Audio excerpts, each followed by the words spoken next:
Bonjour, aujourd'hui je vais faire un petit retour sur le boîtier de chez Appcom-Core, marqué là, le C200M, qui ressemble à ça. C'est un boîtier donc micro ATX qui est pas très cher et qui est plutôt bien foutu pour le prix qu'il coûte en fait. Bon, je vais vous dire vite fait le retour que j'en ai, puisque ça fait quand même un moment que j'ai fait la vidéo de présentation de ce boîtier. Je vous la mettrai en description d'ailleurs si vous voulez voir à quoi il ressemble. Et donc je l'ai utilisé juste là. Ce PC, c'est un PC de chez HP que j'ai mis dans ce boîtier. Pourquoi j'ai sorti le PC d'origine? Parce que d'origine, il avait un boîtier ultra fin et avec une alimentation propriétaire et on ne pouvait pas y mettre de carte vidéo. Donc là, j'ai pris la carte mère telle quelle du HP. Et comme elle était au format micro ATX avec alimentation micro ATX, ça allait très bien. J'ai pu mettre ma carte vidéo. Euh, donc, euh, donc tout va bien. L'installation est parfaite. Il y a un cache pour les câbles d'alimentation. D'ailleurs, je ne vois pas du tout pourquoi tout le monde met une espèce de fenêtre pour faire voir la marque de l'alimentation, alors qu'on s'en fout. Il pourrait fermer complètement le truc. Ça sert à rien ce truc. Mais toutes les marques le font. Donc pourquoi pas. Ce PC en question, donc c'est un PC HP, un i7 4790, donc c'est quand même un Haswell assez costaud, puisque c'était un des plus gros de chez des Haswell, un i7. C'est un 4 coeurs 8 threads, donc. Il a 16 Go de RAM et de mémoire, c'est la DDR3, 1600, ouais, je crois que ça doit être ça. Il a donc 4x4 Go, 16 Go octets de mémoire. Euh, et la carte vidéo est une RX 580. C'est une marque chinoise, Soyo, qui marche très bien. Mais particularité, c'est une RX 580, mais c'est un mixte entre une RX 570 et une 580. Elle a toutes les caractéristiques de la 580, mais les unités sont limitées à 2048, soit le nombre d'unités de la 570. Donc aujourd'hui, cette carte vidéo aurait eu comme nom RX 570 XT. Voilà. Sauf qu'XT, ils n'étaient pas à l'époque. Mais là, aujourd'hui, cette carte vidéo s'appellerait RX 570 XT. Une carte vidéo qui marche très bien. Elle a 8 Go de VRAM en plus. C'est énorme pour la capacité qu'elle a. C'est l'équivalent d'une GTX 970 pour info, rien de plus. C'est pas folichon non plus. Mais avec 8 Go de RAM, alors que la 970 a 3 Go 5, comme tout le monde le sait. Donc le boîtier, il est nickel. Il est bien construit, franchement, pour le prix. On ne se taille pas. Il n'y a qu'à l'arrière. Il y a encore. Non, non, il y a bien des caches à l'arrière, des caches vissées. Donc, franchement, le rapport qualité-prix de ce boîtier micro ATX est super. Le point négatif que je citerai, c'est la vitre en plexiglas. Moi, je ne l'ai pas mis là, sinon c'était bourré de reflets. Vitre en plexiglas. Le plexiglas, le gros avantage, c'est que ça ne se casse pas, mais ça se raye très très facilement. D'ailleurs, elle est là, la vitre. Voilà. On peut voir, hop, elle est là. J'ai encore laissé d'ailleurs le plastique dessus. Pas que le se raye trop. Mais voilà, c'est l'inconvénient. Bon, elle est teintée, par contre, on voit pas trop l'intérieur qui est espèce de couleur vert dégueulasse de chez HP. Et avec l'alimentation qui est une alimentation entrée de gamme qui n'a pas de fil couvert tissu. Donc c'est fil jaune bien sale là. Bref. Et je veux surtout revenir sur ta vidéo. C'est pas sur le boîtier, en fait, le boîtier est excellent. Mais le pack de 3 ventilateurs de chez Mars Gaming que j'avais testé, et qui tourne toujours dans le PC d'ailleurs, puisqu'on voit c'est bien eux qui sont là. Depuis que je les ai testés, ils sont dans le boîtier. Et avec le petit contrôleur qui est là. Contrôleur ventilateur. Les ventilateurs eux-mêmes sont bien. J'ai pas trop de reproches vu leur prix à leur faire. Et surtout, ils sont livrés avec un contrôleur. Ce PC HP n'a pas de contrôleur, ça paraît logique. Vu que c'est un truc 100% propriétaire. Les ventilateurs sont pas mal, mais le problème que j'ai, c'est qu'on peut changer la couleur. Avec une petite télécommande qui est affreuse, j'ai même pas pris la télécommande, j'ai plus de pile dedans. Télécommande, donc je change. Imaginons par défaut c'est bleu, je mets rouge. J'éteins le PC, je rallume le PC, et là, c'est bleu. Il faut remettre sa couleur. Pourquoi il ne sauvegarde pas? Mais encore, si c'était que la couleur, le problème c'est la vitesse. Par défaut, la vitesse du ventilateur est à fond. C'est-à-dire qu'ils font pas mal de bruit. Donc le truc j'allume le PC, et le premier truc à faire, c'est appuyer plusieurs fois sur moins pour réduire la vitesse des ventilateurs. Pourquoi il ne sauvegarde pas la vitesse? Et troisième point négatif, le connecteur est propriétaire. Donc il se branche bien sur le contrôleur qui est là, mais on ne peut pas utiliser le ventilateur sur un autre contrôleur, c'est pas possible. Donc c'était le petit truc. Donc les ventilateurs Mars Gaming, bon rapport qualité-prix, mais défaut pour moi, petit retour, les défauts. Voilà, perso, je l'achèterai plus, pas aujourd'hui, car en sachant ça, qu'on ne peut pas sauvegarder la vitesse. Mais la vitesse, je l'avais dit déjà à l'époque, il me semble, quand j'avais testé les ventilateurs. Sinon, c'est dommage parce qu'ils sont très bien. Donc aujourd'hui, je vais profiter de cette vidéo pour remplacer le ventilateur Cooler Master, qui est le ventilateur d'origine du PC, à 60 mm le ventilateur d'ailleurs. Et c'est HP qui fournissait ça à l'époque. Il n'est pas trop mauvais, sauf qu'il fait un bruit d'aspirateur, comme il est 100% aluminium, forcément. Et là, j'ai trouvé un petit ventilateur sur AliExpress, bien entendu, à 10 balles. Super. 10 balles frais de port inclus, je précise. Donc, c'est vraiment pas de la haute qualité, de haute technologie. Mais il sera déjà plus joli. Voilà, c'est juste pour le look, en fait, plus qu'autre chose, parce que l'efficacité, je pense pas. Donc, c'est un petit ventilateur tour que j'ai acheté.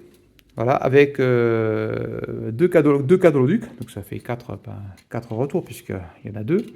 Un truc plat, et il sera pas mal, il sera comme ça en fait. Voilà, il ira mieux, je pense. Et avec un ventilateur de 80. Le ventilateur, c'est pas celui d'origine, je l'ai à côté. Voilà, qui est là, qui était livré avec. Un roulement à billes d'ailleurs, de marque Aigo, je sais pas quoi, comme la voiture. Le truc, c'est que, comme je vous disais, c'est un HP. HP, le fil est branché là, on dirait un fil normal de ventilateur 4 pins, sauf qu'on branche un ventilateur 4 pins dessus, et au démarrage du PC, il y a une erreur marquée dans le BIOS, il faut appuyer sur F1 pour continuer, il dit que le ventilateur est un problème.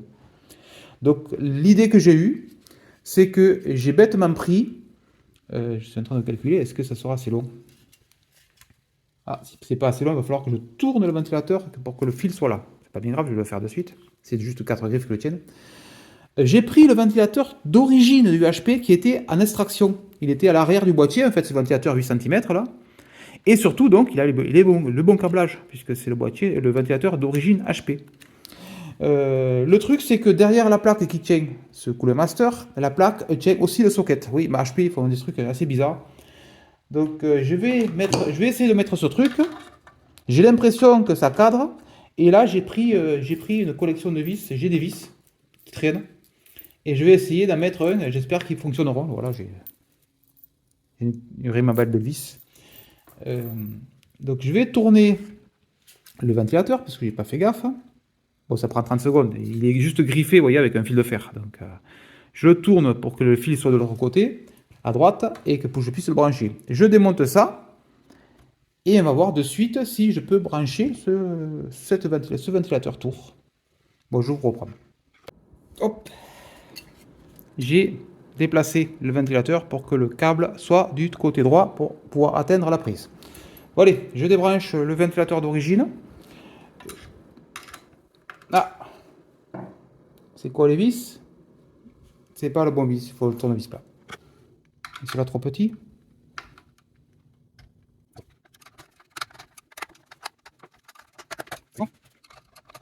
Ouais, les PC de marque, c'est le gros problème, c'est que leur truc propriétaire, et encore celui-là, je vais pas me plaindre parce qu'il est au micro ATX, mais le pire, j'ai un Dell, avec un Haswell aussi d'ailleurs, et le Dell, la carte mère est toute chelou, l'alimentation pas du tout aux normes ATX, c'est n'importe quoi.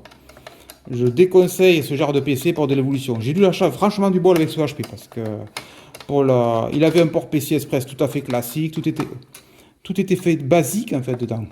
Et d'ailleurs, que j'ai branché ma RX 580 sans problème dedans. Voilà, on récupère le fil. Et je vais de suite tester avant de changer la pâte thermique. Oh, elle n'est même pas sèche. Avant de changer la pâte thermique, je vais de suite tester est-ce que...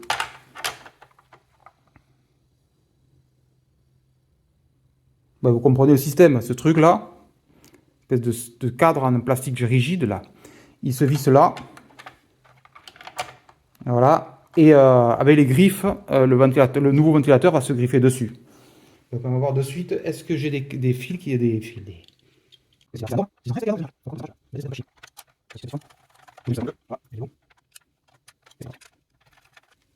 Voilà, d'origine, il y a ça en fait qui était livré avec. Truc en plastoc là. Et là, je peux pas les brancher si j'utilise des trucs en plastique. Par contre, j'aurais bien aimé avoir une rondelle avec. Ça aurait été bien. J'ai presque envie d'aller en chercher une. Bon, je trouvais une rondelle, un vis. Donc, parce que le mot vis était légèrement trop long. Donc j'ai fait ça, ça. Et ça passe. Vous allez voir. J'ai commencé à mettre 3 déjà. Et ça marche nickel.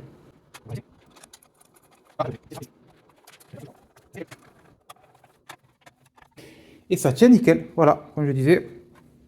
Et théoriquement, ce truc devrait passer dessus sans problème. Voilà, comme ça. Parfait. Donc je peux retirer l'étiquette. Parce que si on laisse l'étiquette, forcément la pâte thermique, pas terrible.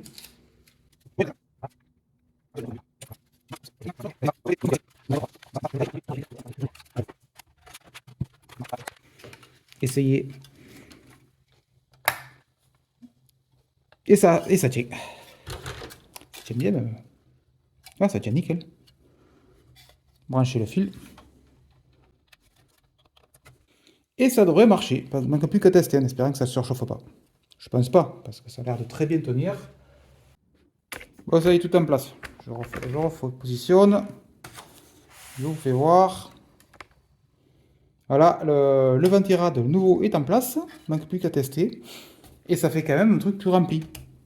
Bon, même s'il marchait très bien, vous voyez, là. Cooler Master, c'était juste, c'est à peu près la même épaisseur d'ailleurs. Il y a juste qu'on est passé de 60 à 80 mm sur le ventilateur. Et qu'il y a des. C'est les caloducs qui envoient la chaleur au lieu d'avoir un truc direct. D'ailleurs, il est pas en cuivre. T'es même pas en cuivre, je suis en train de regarder.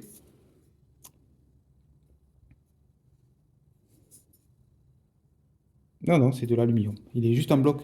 Il existe la même version que celui-là, avec un insert en cuivre au mieux, qui est bien plus efficace. Lui, il est juste en aluminium. Donc celui-là sera plus efficace, puisqu'il y a 2 inserts en aluminium pour faire passer les caloducs qui sont en cuivre, je veux dire. Il y a 2 caloducs en cuivre, donc ça sera bien plus efficace. Allez, je redémarre et on va voir ce que ça donne. Bon, on se retrouve sur le PC qui a démarré, qui marche très bien. Il est sous Windows 11 d'ailleurs. Oui, c'est le PC que j'utilise pour faire tous les tests OS et les installations sur des machines hardware. Voilà. Donc c'est ce HP qui me sert de ça. Et ce qui était pratique d'avoir une vraie machine hardware. Le processeur, tranquille, 24 degrés, normal, il est en idle, pardon, et il est en train de rien faire. Donc j'ai lancé au CCT et on va voir à combien il monte. Je pense que... on va voir, mais il devrait chauffer autant qu'avant, mais parce que HP thermorégule très bien la vitesse du ventilateur pour que le soit... ça part direct, on va voir la température, 40 déjà. Oui, ce que je disais, HP thermorégule très bien la vitesse du ventilateur. Donc normalement, il devrait monter en température comme avant. À la seule différence, c'est comme le ventilateur est plus gros, c'est un 80 mm au lieu de 60, et que le radiateur théoriquement est plus efficace, il devrait faire moins de bruit. Ça paraît logique. Au CCT, c'est l'extrême. On ne montera jamais à la température indiquée dans OCCT dans un jeu ou en utilisation courante, bien entendu. OCCT est conçu pour tirer le maximum de température d'un processeur. Donc je vous conseille franchement ce logiciel si vous voulez tester la stabilité de votre PC et la température du CPU. Si vous voyez que ça monte à 75 degrés, 80 degrés, il n'y aura pas de problème. C'est la température idéale, 80 degrés pour un processeur. Idéal, maximal je parle. Ah, j'entends que le ventilateur est en train de prendre quelques tours. D'ailleurs, j'ai pas la vitesse du ventilateur, c'est dommage. Bon, après, comme je disais, c'est un HP, donc est-ce qu'il arrive à avoir CPU package core? Je cherche un truc à vous marquer de la vitesse. Bon, on voit qu'il est à 100% de charge sur tous les cœurs. Ça paraît logique. Il n'y a pas la... disque dur, bah. Bah oui, j'ai oublié de dire, mais il y a un SSD crucial dessus, MX300, c'est un vieux MX300, de 500 Go, octets, bien entendu. Gigabits, ça serait un peu trop petit. Et la fameuse RX 580 qui est en train de tourner. Bon, elle est en idle, donc elle ne fait rien. Oui, avec OCCT, on peut aussi tester la température de la carte vidéo, bien entendu. C'est bien de la DDR 3600, on le reconnaît, parce qu'elle est à 800 MHz, donc il faut multiplier par 2, on est en DDR, ce qui nous fait 1600. La DDR4, le minimum, c'est 2133, donc forcément, on aurait un chiffre bien plus élevé. Je suis en train de regarder, bon, toujours 100%, 50 degrés, il ne chauffe pas du tout, franchement, impressionnant. Après, c'est un Haswell, le Haswell n'a jamais vraiment très chauffé. Bon, il me manque la vitesse ventilateur, j'aurais bien aimé l'avoir. Mais je ne la vois pas. Tant pis.